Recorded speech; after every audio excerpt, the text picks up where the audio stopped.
Hello नमस्कार दोस्तों। आज हम बात करने वाले हैं टाटा इन्वेस्टमेंट कॉरपोरेशन स्टॉक के टारगेट के बारे में। क्योंकि आज के दिन इस स्टॉक में फिर से अपर सर्किट देखने को मिला और स्टॉक जो है ये हमारा पुराने जो लेटेस्ट हाई थे उनके हाई की तरफ बढ़ता हुआ नजर आ रहा है।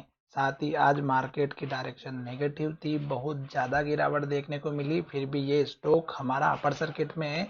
तो अब आपको टारगेट कौन सा रखना चाहिए? तो यहाँ पर आप देखिएगा कि स्टॉक हमारा हाई बना करके एक लेटेस्ट हाई था जो कि 9756 का था, और उसके बाद स्टॉक ने गिरावट दिखाई और यहाँ जाकर के लो बनाया। फिर स्टॉक ऊपर गया और स्टॉक ने गिरावट दिखाई, और गिरावट दिखाई कहाँ तक? इस कैंडल के हाई तक, जो हमारा बहुत ही इम्पोर्टेंट सपोर्ट लेवल था, जो यहाँ पर हमारा रेजिस्टेंस का काम कर रहा था। और यहीं से स्टॉक ने एक अप ट्रेंड दिखाया, और जो स्टॉक में गिरावट आई थी धीरे धीरे करके रेड कैंडल बना करके लो बना करके, तो यहाँ पर स्टॉक ने सपोर्ट लिया, स्टॉक ऊपर की तरफ गया, फिर स्टॉक में अपर सर्किट लगा। अब स्टॉक का जो टारगेट रहेगा, इस कैंडल का हाई सबसे छोटा टारगेट है 7044 का, जो कि कल के दिन स्टॉक में देखने को मिल सकता है। दूसरा टारगेट इस कैंडल का ही रहेगा 7300 का, और ये वो टारगेट है जहां से स्टॉक में एक बहुत बढ़िया ब्रेकआउट हुआ था। यानी कि स्टॉक को ब्रेक करने के लिए इसको बहुत मगजमारी करनी पड़ी, यानी कि स्टॉक यहाँ पर एक वीक तक ट्रेड करता रहा और फिर ब्रेकआउट दिया और फिर अपर सर्किट लगा। उसके बाद का टारगेट इस कैंडल का ही रहेगा 7544 का। तो यहाँ पर आप देख सकते हैं 7500 का एक दूसरा टारगेट है, और ये टारगेट हिट होने के बाद स्टॉक में यहाँ पर टारगेट दिखाई दे रहा है 9756 का। ये दो तीन टारगेट मैंने आपको इसलिए बताया क्योंकि स्टॉक अपर सर्किट में चल रहा है और मार्केट नेगेटिव डायरेक्शन में चल रहा है। तो कभी भी स्टॉक जब इस लेवल के आसपास आएगा, हल्की फुल्की गिरावट जरूर आएगी, इस बात का ध्यान रखिएगा।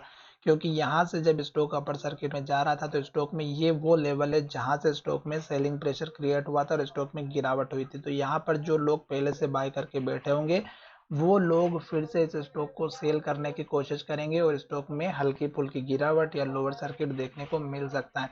जब ये लेवल ब्रेकआउट हो जाता है, इसके ऊपर क्लोजिंग हो जाती है 7590 का, ये जो हाई बना हुआ है, इसके ऊपर जब ब्रेकआउट होता है और इसके ऊपर क्लोजिंग होती है, तो फिर आप इस कैंडल के लो का और इस कैंडल के हाई का टारगेट रखेंगे। तो यहाँ पर मैंने आपको टारगेट, स्टॉप लॉस, सपोर्ट सब कुछ बता दिया है। आशा करता हूँ कि हमारा ये वीडियो बहुत अच्छे से समझ में आया होगा। अब आपको स्टॉप लॉस कहाँ रखना है या सपोर्ट लेवल कहाँ पर रखना है। दोस्तों एक चीज हमेशा ध्यान में रखिएगा, जब स्टॉक हाई बना करके नीचे आता है तो ये जो लास्ट का लो था ये आपका स्टॉप लॉस था इस टाइम का।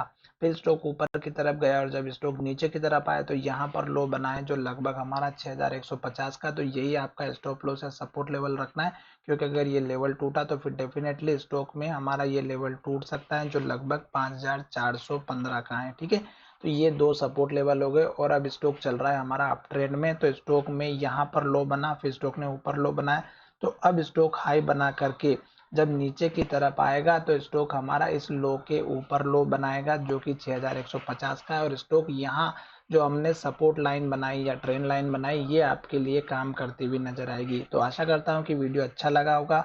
अब आपको प्रॉफिट बुक करना कहाँ है वो मैं थोड़ा सा समझा देता हूँ। जब तक स्टॉक में ग्रीन कैंडल बनेगी, हाई बनेगा, तब तक आपको प्रॉफिट नहीं लेना है। जैसे कि यहाँ पर देखिएगा स्टॉक ने यहाँ पर लो बनाया 3 दिन तक, और फिर स्टॉक ने हाई बनाया, फिर स्टॉक ने हाई बनाया, फिर हाई बनाया, फिर हाई बनाया, फिर हाई बनाया, फिर हाई बनाया, फिर हाई बनाया। इस स्टॉक में यहाँ पर देखेंगे तो हाई नहीं बनाया, पर इस प्रीवियस कैंडल का ना हाई ब्रेक हुआ, ना लो ब्रेक हुआ, ना इसके नीचे क्लोजिंग हुई।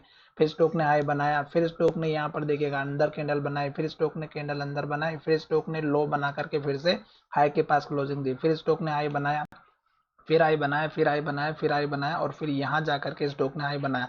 पर दूसरे दिन देखेंगे तो स्टॉक ने क्या किया कि यहाँ से ओपन जो है इसके पिछले हाई के नीचे बनाया, और स्टॉक ने जो क्लोजिंग दी इस पिछली कैंडल के लो के नीचे दे दी थी, और यहीं से स्टॉक में लोअर सर्किट लगा था। तो आप इस कैंडल वाले दिन में, रेड कैंडल वाले दिन में अपना प्रॉफिट बुक कर सकते थे। क्यों? क्योंकि स्टॉक ने एक तो पुराना हाई नहीं तोड़ा, दूसरा स्टॉक ने पिछले कैंडल के लो के नीचे क्लोजिंग दी, तीसरा यहाँ पर स्टॉक ने रेड कैंडल बना दी, और उसके बाद लगातार लोअर सर्किट लगता रहा। तो जब तक स्टॉक ग्रीन कैंडल बनाएगा, हाई बनाएगा और हाई के ऊपर क्लोजिंग देगा, तब तक आप बने रह सकते हैं।